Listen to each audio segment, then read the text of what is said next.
नमस्कार, स्वागत छ धर्म टेलिभिजनको संयुक्त समाचारमा। म बिबी शेर्पा। सुरु गरौँ आजका प्रमुख समाचारबाट। नेपालमा बुधबार थप 2979 जनामा कोरोना संक्रमण पुष्टि, थप 28 जनाको मृत्यु। सांसद खिमलाल भट्टराईले संविधानको कार्यान्वयनमा वर्तमान सरकार सफल भएको एमालेको भनाई। नेकपा एमालेका अध्यक्ष केपी शर्मा ओली र वरिष्ठ नेता माधव कुमार नेपाल बीच भेटवार्ता।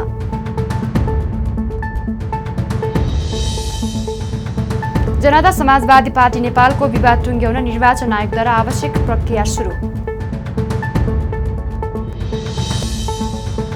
नेपाल वायु सेवा निगमका कर्मचारीहरूले निगमलाई निजीकरण गर्ने निर्णय फिर्ता नलिएसम्म आन्दोलन जारी राख्ने स्पष्ट।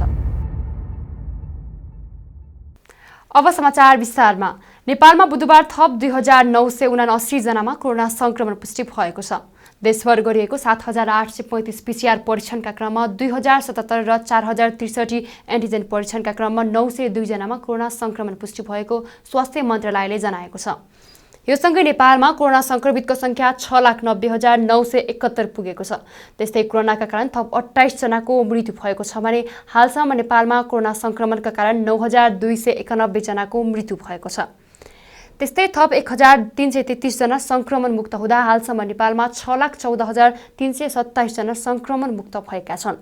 हालसम्म नेपालमा 33,91,379 वटा पीसीआर र 2,17,421 एन्टिजेन परीक्षण गरिएको मन्त्रालयले जनाएको छ। सत्तारूढ दल नेकपा एमालेका सांसद खिमलाल भट्टराईले संविधानको कार्यान्वयनमा वर्तमान सरकार सफल भएको बताउनु भएको छ। बुधबार बसेको राष्ट्रिय सभा बैठकको विशेष समयमा उहाँले संविधान जारी गर्दा चुनौतीको सामना गर्नु परेको र अहिले कार्यान्वयनमा पनि त्यस्तै चुनौती थपिएको बताउनुभयो। पृथकवादको नारा बोकेका सीके राउत तथा संविधानको विरुद्धमा सङ्घर्षमा उत्रिएको नेकपा विप्लव समूहलाई पनि मूलधारमा ल्याउन सरकार सफल भएको उहाँले बताउनुभयो। दलीय व्यवस्थामा सांसद स्वतन्त्र नहुने भन्दै उहाँले सांसदलाई दलीय हिप नलाग्ने भए त्यो निर्दलीयता हुने बताउनुभयो। राजनीतिक विषयको अदालतमा ओइरो लगाएको भन्दै उहाँले अदालतले पनि केही राजनीतिक मुद्दामा पूर्वग्रही ढङ्गले फैसला गर्ने बताउनुभयो।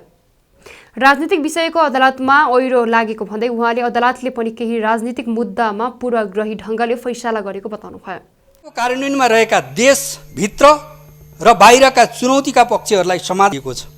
यो खुसीको कुरा हो। पृथकतावादी आन्दोलन चलाइरहेको सीके राउत समूहलाई संविधान मातहत राष्ट्रिय राजनीतिको मूलधारमा हिँडाउनु संविधान कार्यान्वयनमा सरकारको असाध्यै महत्त्वपूर्ण सफलता हो। यो राष्ट्रको उपलब्धि पनि हो। अध्यक्ष महोदय, 2062-63 को जनक्रान्तिपछि पनि स्थापित व्यवस्थालाई चुनौती दिँदै गैर संवैधानिक सङ्घर्षका रूप र तरिकाहरू अवलम्बन गर्दै हिँडेको विप्लव समूहलाई यही संविधान मातहत राष्ट्रिय राजनीतिको मूलधारामा हिँडाउन सक्नु सरकारको अर्को सफलता होइन र देशभरि फेरि एउटा त्रासदी फैलिँदै थियो। आज देश शान्त छ, देशमा अमन चैन छ। जहाँसम्म प्रतिनिधि सभाको विघटनको प्रश्न छ त्यसमा असंवैधानिक अलोकतान्त्रिक कदम चालियो, प्रतिगमन भयो, लोकतन्त्र गणतन्त्रमाथि धावा बोलियो जस्ता अनेकन लान्छना लगाइएको छ। जुन प्रतिनिधि सभाले, अध्यक्ष महोदय, जुन प्रतिनिधि सभाले कानुन बनाउन सक्दैन, जुन प्रतिनिधि सभाले भएको सरकारले काम गर्न दिँदैन, जुन प्रतिनिधि सभाले वैकल्पिक सरकार दिन सक्दैन भने त्यस्तो प्रतिनिधि सभाको औचित्य के हुन्छ, प्रयोजन के रहन्छ, प्रश्न उठ्दैन र यस परिस्थितिमा प्रतिनिधि सभा विघटन हुनु असाध्यै लोकतान्त्रिक र संवैधानिक हुन जान्छ भन्ने मलाई लाग्छ। दुनियाँको कुन चाहिँ त्यस्तो संसदीय बहुमत प्राप्त प्रधानमन्त्रीले शासन व्यवस्था सञ्चालनमा असहज हुँदा जनताको बीचमा जान नपाउने, नयाँ जनादेशको लागि जान नपाउने, के जनताको बीचमा जाने कुरा अलोकतान्त्रिक हो? बैठकमा कांग्रेसका सांसद जितेन्द्र नारायण देवले कोरोना विरुद्धको खोप ल्याउने सन्दर्भमा सरकारको पहल पर्याप्त नभएको आरोप लगाउनुभयो। उहाँले नेपाल सरकारले खोपका लागि कुनै प्रयास नगरेको बताउनुभयो। नेकपा माओवादी केन्द्रका सांसद राधेश्याम पासवानले संविधानले जातीय विभेद उन्मूलन गरेको भए पनि व्यवहारमा कार्यान्वयन नभएको बताउनुभयो। यो भने जब खोप आइसक्यो दुनियाँमा त्यस पछाडि क्युरेटिभ मेजरको फेजमा हामी प्रवेश गऱ्यौँ र निश्चित रूपमा नेपालको अगाडि पनि यो कोरोना भाइरसबाट नेपाललाई कसरी मुक्त गर्ने, कसरी यो सङ्कटबाट मुक्त गर्ने भनेर ठुलो चुनौती थियो र खास गरेर यो खोप आइसके पछाडि कोरोना यो भ्याक्सिन आइसके पछाडि मुख्य रूपमा त्यो देशहरू जो उत्पादनकर्ता होइन, जो भ्याक्सिनको उत्पादनकर्ता होइन, त्यो देशहरूमा मुख्य प्रतिस्पर्धा कि उत्पादित त्यो वस्तुको त्यो देशहरूबाट, त्यो कम्पनीहरूबाट खोप कसरी ल्याउने आफ्नो देशमा र आफ्नो देशको जनतालाई कोरोना महामारीबाट कसरी मुक्त गर्ने भन्ने विषय मुख्य विषय थियो। त्यो विषयमा आज मैले अलिकति पनि पूर्वाग्रह नराखेर अत्यन्त शालीन ढङ्गले म के कुरा राख्न चाहन्छु भन्दाखेरि नेपाल सरकार, हामी सबैले आफ्नो ठाउँबाट मम गरौँ। नेपाल सरकार खोप ल्याउने कुरामा, भ्याक्सिन ल्याउने कुरामा सम्पूर्ण रूपमा त म भन्दिनँ, डोमिनेन्टली मूल रूपमा चाहिँ फेल भएको स्थिति छ। दलितलाई व्यक्तिको घर मात्र होइन, देउताको मन्दिरमा प्रवेश निषेध छ, सार्वजनिक धारामा वञ्चित गरिएको छ। 2063 जेठ 21 गते हामीले छुवाछुत राष्ट्रमुक्त घोषणा गर्यो। छुवाछुत कसुर र सजाय ऐन 2075 जातका आधारमा हुने छुवाछुत गर्नेलाई 3 वर्ष जेल र 2 लाख रुपियाँ जरिवाना समेत व्यवस्था गर्यो। तर आज राजधानीको मुटु काठमाडौँमा रूपा सुनार एक दलित भएकै नाताले उहाँले अपमानित हुनु पर्यो, उहाँले जातीय विभेद खेप्नु पर्यो, उहाँले कोठा पाउन सक्नु भएन। बैठकमा लोकसेवा आयोगको 61औं वार्षिक प्रतिवेदन 2076-77 भएको छ। प्रधानमन्त्री केपी शर्मा ओलीका तर्फबाट कानुन, न्याय तथा सांसदीय मामिला मन्त्री लीलानाथ श्रेष्ठले आयोगको प्रतिवेदन सभामा पेश गर्नुभएको थियो। त्यस्तै विधान व्यवस्थापन समितिका सभापति परशुराम मैगी गुरुङले नेपाल हवाईसेवा प्राधिकरण विधेयक 2076 सम्बन्धी समितिको प्रतिवेदन र नेपाल नागरिक उड्डयन प्राधिकरण विधेयक 2076 सम्बन्धी समितिको प्रतिवेदन पेश गर्नुभयो। राष्ट्रिय सभाको अर्को बैठक असार 27 गते आइतबार बोलाएको छ। नेकपा एमालेका अध्यक्ष केपी शर्मा ओली र वरिष्ठ नेता माधव कुमार नेपाल बीच भेटवार्ता भएको छ। बुधबार साँझ काठमाडौँको एक होटेलमा भएको छलफल सकारात्मक भएको नेताहरूले जनाएका छन्। यद्यपि भेटमा पार्टीभित्रको विवादमा विषयमा कुनै सहमति भने हुन सकेन। एमाले नेता भीम रावलले विवादलाई कसरी सकारात्मक परिणामतर्फ लैजाने भन्ने विषयमा छलफल भएको बताउनुभयो। लामो समयदेखिको विवाद भएकाले गम्भीर कुराकानी गरेर मात्रै निर्णयमा पुगिने उहाँले बताउनुभयो। उहाँले बिहिबार बस्ने विवाद समाधान कार्यदलको बैठकमा थप छलफल हुने रावलले बताउनुभयो। हामीले कार्यदलको तर्फबाट कुराकानी गरिरहेको यहाँहरूलाई थाहा छँदैछ। अब यही सन्दर्भमा आज दुईजना शीर्ष नेताहरूको बिचमा कुराकानी भयो। अब समग्रतामा पार्टीको एकतालाई कसरी अगाडि बढाउने र हामीले अहिलेसम्म जे कुरा गर्दै आएका छौँ त्यसलाई एउटा सकारात्मक परिणाममा कसरी लैजाने भन्ने सिलसिलामा हामीले आजको यो कुराकानी भएको पाएका छौँ। अब फेरि पुनः यस सम्बन्धमा कुराकानी हुनेछ। हाम्रो एउटा लामो समयदेखि विभिन्न समस्यामा अलिक गम्भीर रूपमा कुराकानी गर्नुपर्ने, समस्या समाधानको लागि तदनुकूल कुरालाई पनि गहिराइमा लैजानुपर्ने आवश्यकता हामीले बोध गर्दै आएका छौँ। त्यसै अनुरूप कार्यदलमा पनि हाम्रो छलफल जारी छ। अब आज नेताहरूको बिचमा पनि वार्ता भएको छ। अब यो वार्तापछि फेरि हामीले जुन विषयहरूमा प्रवेश गरेर कुराकानी गर्दै गरेका छौँ अब पुनः हामी त्यसमा कुराकानी गर्नेछौँ र नेताहरूको बिचमा पनि फेरि कुराकानी गर्नेछौँ। कार्यदलका सदस्य सुरेन्द्र पाण्डेले पनि छलफल सकारात्मक भएको भए पनि टुङ्गोमा नपुगेको बताउनुभयो। सुरुमा ओली नेपाल दुवै समूहका कार्यदल सदस्यसहित छलफलमा बस्नु भएको थियो भने त्यसपछि भने एक्लै छलफल भएको थियो। यसअघि बुधबार दिउँसो भएको एमालेको कार्यदलको बैठकले ओली नेपाल बीच कुराकानी भएपछि मात्र टुङ्गोमा पुग्न सकिने निष्कर्ष निकालिएको थियो। जनता समाजवादी पार्टी जसपा नेपालको विवाद टुङ्ग्याउन निर्वाचन आयोगले आवश्यक प्रक्रिया सुरु गरेको छ। बुधबार बसेको आयोग पदाधिकारीहरूको बैठकले प्रमुख आयुक्त दिनेश थपलियाको नेतृत्वमा 5 सदस्यीय इजलास गठन गरेको हो। बैठकले सुनवाईका लागि आगामी साउन 3 गते आइतबार दुवै पक्षलाई बोलाउने समेत बैठकले निर्णय गरेको छ। यसअघिको छलफलमा दुवै पक्षले आफ्नो आधिकारिकता दावी गर्दै एकता सम्भव नरहेको बताएपछि आयोगले वैधानिक ढङ्गले विवाद समाधानको प्रयास थालेको आयोगका प्रवक्ता राजकुमार श्रेष्ठले जानकारी दिनुभयो। उहाँले दुवै पक्षबाट लिखित जवाफ आएको 15 दिनभित्रै निरूपण गर्ने बताउनुभयो। जनता समाजवादी पार्टीको सन्दर्भमा यहाँलाई अवगत नै छ। आपसी सहमतिको प्रक्रियाद्वारा विवाद निरूपण गर्ने प्रयोजनका लागि हिजो दुवै पक्षलाई आयोगमा बोलाइएको थियो।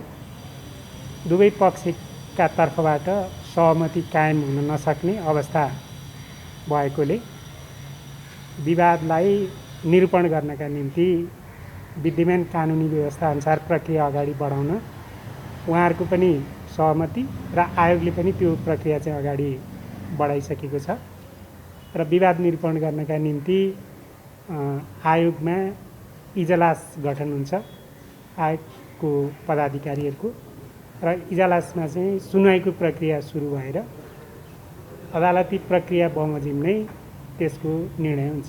अब यसमा चाहिँ कानुनमा नै के व्यवस्था छ भने लिखित जवाब पेश गरेको अवस्थामा लिखित जवाब पेश भएको मितिले 45 दिनभित्र निर्णय गरिसक्नुपर्ने भन्ने प्रावधान छ। त्यही अवधिभित्र यो राजनीतिक दल सम्बन्धी ऐनको दफा 44 को 5 मा विवादमा पक्षहरू उपस्थित भई विवाद निरूपण गर्न सहमत भएका आयोगले पक्षहरूबीच भएको सहमति बमोजिम विवाद निरूपण गर्ने उल्लेख गरिएको छ। तर छलफलमा दुवै पक्ष सहमत नभएकोले अब राजनीतिक दल सम्बन्धी ऐनको दफा 44 को 6 अनुसारको प्रक्रिया सुरु हुने आयोगले जनाएको छ। नेपाल वायुसेवा निगमका कर्मचारीहरूले निगमलाई निजीकरण गर्ने निर्णय फिर्ता नलिएसम्म आन्दोलन जारी राख्ने स्पष्ट पारेको छ।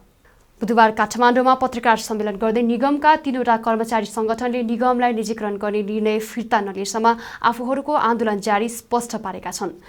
उनीहरूले निगमलाई धर्यासी बनाएको भन्दै महाप्रबन्धक डिम प्रकाश पौडेलले राजीनामा समेत माग गरेका छन्। ट्रेड युनियनहरूले शान्तिपूर्ण आन्दोलन गर्दा पनि कर्मचारीहरूमाथि बर्बरतापूर्ण ढङ्गले लाठीचार्ज गरी कर्मचारीहरूलाई घाइते बनाएको आरोप लगाएका छन्। पत्रकार सम्मेलनमा नेपाल वायुसेवा निगम कर्मचारी युनियनका अध्यक्ष सुभाष डागीले कर्मचारीलाई प्रहरी लगाएर कार्यालयबाट निकालिएको बताउनुभयो। केही वर्षसम्म नाफामा चलिरहेको निगमलाई घाटामा लैजाने काम व्यवस्थापनमा रहेका व्यक्तिहरूले गरेको उहाँको भनाइ छ। उहाँले निगमका उच्च पदमा रहेका कर्मचारीले निजी एयरलाइन्ससँग मिलोमत्तो गरेको र निगमलाई धरायासी बनाएको बताउनुभयो। त्यस्तै नेपाल वायुसेवा निगम कर्मचारी सङ्घका अध्यक्ष मानबहादुर कुँवरले निगमको घाटालाई न्यूनीकरण गर्ने योजना निगम व्यवस्थापनसँग नभएको जिकिर गर्नुभयो। न पर्यटन सचिवले न पर्यटन मन्त्रीज्यूले न यहाँ बोर्डका अध्यक्ष बुद्धिसागर लामिछानेले कसैले पनि यो यस्तो वातावरण बनाउनु भएको छैन। बरु उल्टै हिजो काम प्रत्येक आफ्नो कार्यकक्षमा काम गर्दै आइरहेका कर्मचारीहरूलाई प्रहरी दमन गरेर कार्यकक्षबाट कुड्दै बाहिर लखेटेको अवस्था पनि छ। यो पनि यसको घोर भर्सना गर्छ कर्मचारी सङ्घ। अब अर्को कुरो भन्नुपर्दा विगत केही वर्षसम्म नाफामा चलिरहेको अथवा हाम्रो ब्याज भनौँ न बराबरमै चलिरहेको उसमा अहिले पछिल्लो उसमा चाहिँ घाटा हुने कारण के? यहाँको व्यवस्थापन घाटो हो कि यहाँको चाहिने हाम्रो संस्थान घाटो हो? त्यो चाहिँ बुझ्नु जरुरी छ। यहाँको व्यवस्थापन जुन यो सरकारी नियुक्ति भएर मन्त्री जति चेन्ज भए त्यति चाहिँ यहाँ महाप्रबन्धक चेन्ज हुन्छन्। म त सबभन्दा दोष भनेको महाप्रबन्धकको मात्र होइन, ऊ भनेको एउटा सरकारी नियुक्ति हो, 2 दिन आउँछ जान्छ। तर यहाँका माथिल्लो पोस्टमा बस्नेको उनले ऊभन्दा बढी महत्त्वपूर्ण हुन्छ संस्था जोगाउनेमा। उसले जब यस्तो छ भनेर यहाँको चाहिँ पुरा त्यो कुराहरू चाहिँ उसलाई नसुनाएपछि उसले कसरी अगाडि बढाउन सक्छ? यो पनि सोच्नुपर्ने आवश्यकता छ। अब विश्व अहिले कोरोना महामारीमा परेको बेला हाम्रा जहाज उड्दैनन्। अब यतिसम्म म भन्न चाहन्छु, प्राइभेट एयरलाइनले तपाईँको 100-200वटा फ्लाइट गरिसकेको छ, 150-200वटा फ्लाइट गरिसक्यो। हाम्रो राष्ट्रिय ध्वजाभागलाई बचाउने राज्यको जिम्मेवारी भएको है, जिम्मेवारी पदमा बसेको मान्छेले उसलाई फ्लाइटै नदिकन तपाईँको महिनामा 4-5वटा पनि मुस्किलले उडिरहेका छन् अहिले पनि, किनकि उहाँ प्राइभेट एयरलाइनबाट पर फ्लाइटमा आर्थिक चलखेल भएको छ। सञ्चित घाटा चाहिँ 1.5-2 अर्ब प्लस अहिले कोभिड महामारीको अन्तर्राष्ट्रिय स्थितिमा, यो महामारीको स्थितिमा निगम मात्रै होइन सम्पूर्ण संसारभरिका एयरलाइन्सहरू घाटामा गएका छन्। त्यो स्थितिमा निगम पनि यो कोभिडको समस्याले केही घाटा गएको छ, यो कसैले छेक्न नसक्ने स्थिति थियो। यो घाटालाई चाहिँ कसरी परिपूर्ति गर्ने व्यवस्थापनसँग प्लान हुनु पर्यो, कसरी यसलाई चाहिँ सहयोग गर्ने सरकारसँग चाहिँ सहयोगी हात हुनु पर्यो। यी चिजहरू मात्रै अहिलेको तत्काल आवश्यकता हो, होइन भने निगमलाई राम्रोसँग सञ्चालन गर्न सक्दा अहिले पनि नाफामा जान सक्छ भन्ने हाम्रो दिगो विश्वास छ। र निगमका महाप्रबन्धकदेखि बाहेक 11 तहका नायब महाप्रबन्धकदेखि लिएर 1 तहका कर्मचारीसम्म सम्पूर्ण 14-1500 कर्मचारीको एउटै चाहिँ हाम्रो विश्वास र अडान छ कि यो निगम पूर्ण सरकारी स्वामित्वको संस्थाकै रूपमा अझै पनि राम्रोसँग नाफामा जान सक्छ, सञ्चालन गर्न सकिन्छ र देश र जनताको लागि अझै सेवा गर्न सक्छ भन्ने हाम्रो विश्वास हो। तर यही विश्वासलाई उहाँहरूले खण्डित गर्दै, उहाँहरू भ्रामिक प्रचार गर्दै, अघि मैले भनेको जस्तै 30-40 अर्ब चाहिँ घाटा छ भनेर प्रचारबाजी गर्दै अगाडि बढिराख्नु भएको छ। यो 30-40 अर्ब घाटा होइन, यो निगमले जहाज किन्दा लागेका ऋण हुन्। ऋण भनेको संसारमा एउटा व्यक्तिसँग पनि हुन्छ, राज्यसँग नि हुन्छ, सरकारसँग नि हुन्छ, संस्थासँग नि हुन्छ। तर त्यो ऋण बनाएको सम्पत्ति छ कि छैन भन्ने कुरा मुख्य कुरा आउँछ र त्यो सम्पत्तिको सदुपयोगले त्यो ऋणको चाहिँ ब्याज तिर्न सकिन्छ कि सकिँदैन भन्ने कुरा मुख्य कुरा हो। हामीले भर्खरै 3-4-5 वर्ष अगाडि जहाजहरू खरिद गर्दा लागेका ऋणहरू त्यो बराबरका सम्पत्ति हामीसँग नयाँ छन्। उनीहरूले निगमको सम्पत्तिको कम मूल्याङ्कन गरेको, सम्बन्धित मन्त्रीलाई तथा आम कर्मचारीलाई छल्दै निगम बेच्ने रणनीति बनाएको तथा गलत उद्देश्य राखी सीमित व्यक्तिको माग पूरा गर्ने राष्ट्रघाती कदम चालिएको आरोप पनि लगाएका छन्। नेकपा एमाले भित्र देखिएको विवाद समाधानका लागि सङ्गठित कार्यदलको बैठक सकारात्मक रूपले अघि बढेको छ। सिंहदरबारमा बुधबार बसेको कार्यदल बैठकमा विवाद समाधानका लागि विभिन्न विकल्पमाथि छलफल भएको र विवाद टुङ्गोमा पुग्ने गरी तयारी गर्ने नेताहरूले जनाएका छन्। बैठक सकारात्मक दिशातर्फ अघि बढेको र पार्टी विवाद समाधान हुने विश्वास नेताहरूले गरेका छन्। बैठकपछि एमाले नेता सुभाष नेमाङले विवाद समाधानका लागि बिहिबार बिहानसम्म दुई पक्ष बीच नै छलफल हुने र बिहिबार बस्ने बैठकमा सहमतिको ठोस कार्ययोजना बनाउन प्रयास गर्ने जानकारी दिनुभयो। सहमतिको वातावरण बनेको र छलफल परिणाम नजिक पुगेको भए पनि बिहिबार मात्र टुङ्गो लाग्ने उहाँले बताउनुभयो। त्यस्तै एमाले प्रवक्ता प्रदीप ग्यावालीले विवाद समाधानको प्रयास स्वरूप अघि बढिरहेको जानकारी गराउनुभयो। उहाँले बिहिबार नै टुङ्गोमा पुग्ने दावी गर्नुभयो। त्यस्तै एमाले नेता गोकर्ण विष्टले विवादित विषयको सहमति नजिक पुगेको बताउनुभयो। अदालतको फैसला मुताबिक 2075 जेठ 2 गतेको अवस्थामा फर्किसकेपछि पार्टी र जनसङ्गठन त्यही अवस्थामा पुर्याउने सहमति भएको उहाँको भनाइ छ। अहिले जे जति तयारीहरू भएका छन् त्यो तयारीहरू आज दिनभरि आवश्यक पर्छ भन्ने हामी टुङ्गोमा पुग्यौँ। हामी बस्यौँ, छलफल गऱ्यौँ, भएका तयारीहरूको बारेमा सुन्यौँ, जानकारी लियौँ। त्यसबाट हाम्रा तयारीहरूको लागि आज दिनभरिको समय चाहिन्छ भन्ने टुङ्गोमा हामी पुग्यौँ। यो तयारीको सिलसिलामा एक त यो कार्यदलको सुरुवातदेखि अनौपचारिक रूपमा भएका कुराहरूदेखि त्योभन्दा बाहिर विभिन्न तहमा भएका प्रयासहरू समेत सबै कुरालाई ध्यानमा राखेर हाम्रा नेताहरू, पार्टी अध्यक्ष केपी ओली र अर्का वरिष्ठ नेता माधव कुमार नेपाल लगायत सबैसँग कुरा गर्दै उहाँहरूको समेत फिडब्याक लिएर हामीले टुङ्गोमा पुग्ने प्रयासहरू गरेका छौँ।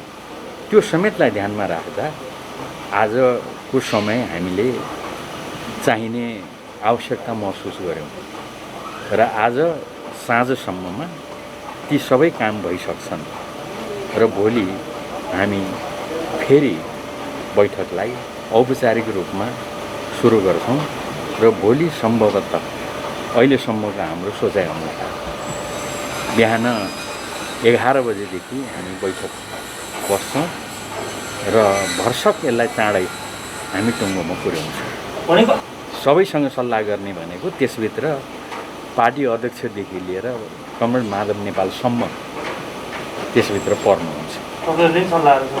सम्बन्धित सबै हामीले त्यसमा तयारी गरेका छौँ, गृह कार्य गरेका छौँ।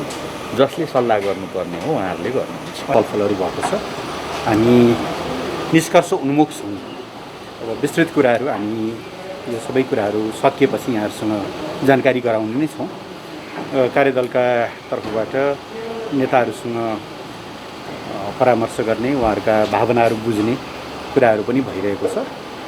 कार्यदलभित्र चाहिँ हाम्रा छलफलहरू सकारात्मक र निष्कर्ष उन्मुख छन्। अहिले म तपाईँहरूलाई यति मात्रै भन्न सक्छु। हामी भोलि टुङ्ग्याउने गरी लाग्छौँ। अब कहिलेकाहीँ प्राविधिक कारणले ढिलो पनि हुनसक्ला, तर अहिलेसम्मको हाम्रो छलफलको आधारमा भोलि टुङ्गिन्छ भन्ने मेरो विश्वास छ।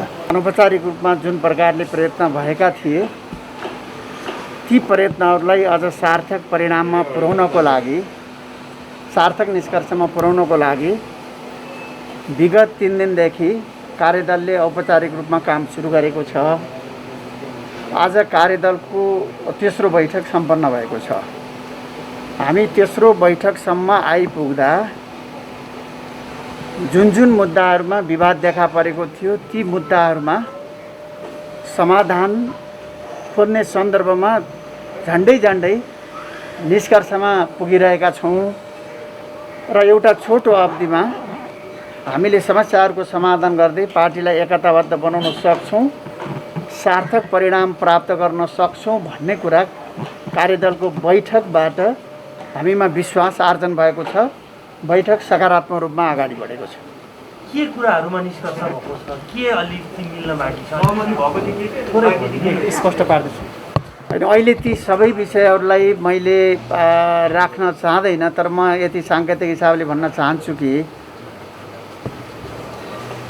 अदालतको फैसला मुताबिक 2075 जेठ 2 गतेको अवस्थामा नेकपा एमाले फर्किसकेपछि पार्टी र जनसङ्गठनका सबै तहका कमिटीहरूलाई त्यही अवस्थामा, पूर्ववत अवस्थामा फर्काएर क्रियाशील बनाउने नेकपा एमाले केन्द्रीय कमिटीको सन्दर्भमा सङ्ख्यामा जे विवाद थियो त्यो सन्दर्भमा पनि समाधान खोज्ने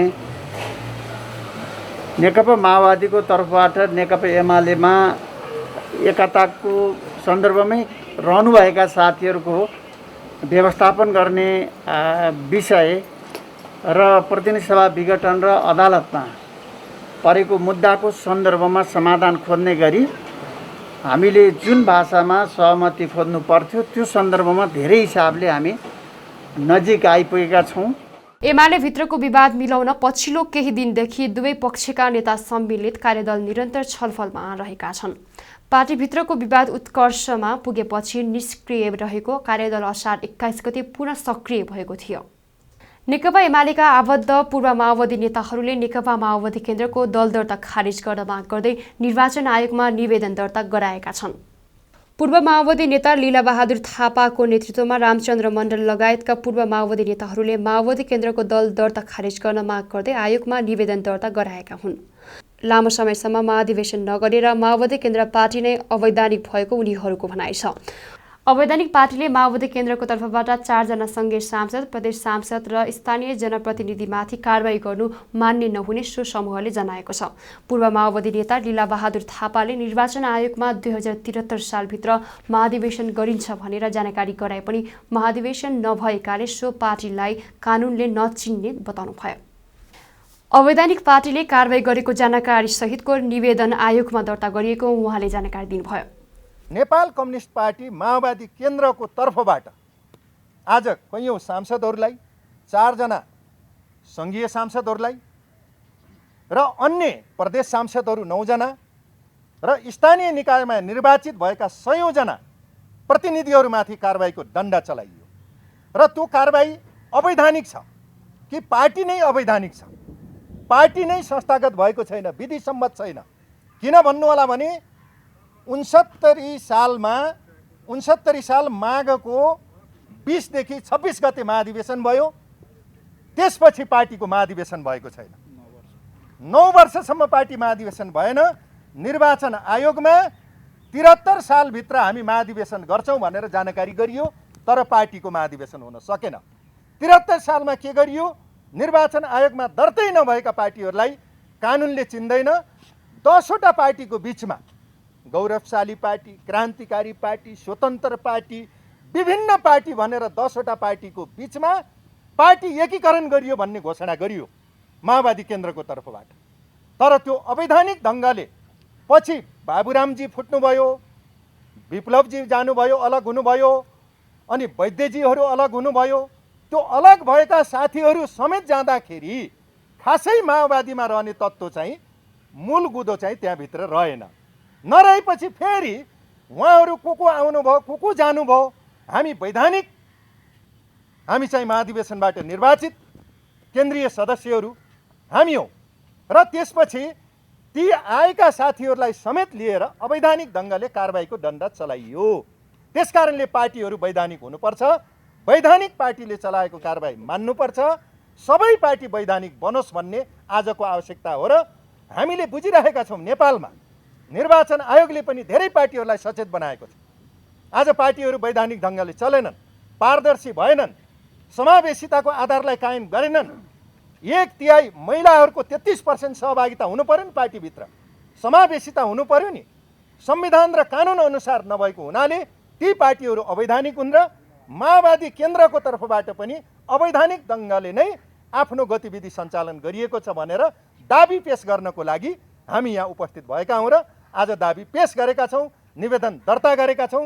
आयोगका प्रवक्ता राजकुमार श्रेष्ठले निवेदनमा पेश भएको बेहोराको सन्दर्भमा सचिवालयमा अध्ययन भइसकेपछि त्यसबारे आयोगले आवश्यक निर्णय गर्ने जानकारी दिनुभयो।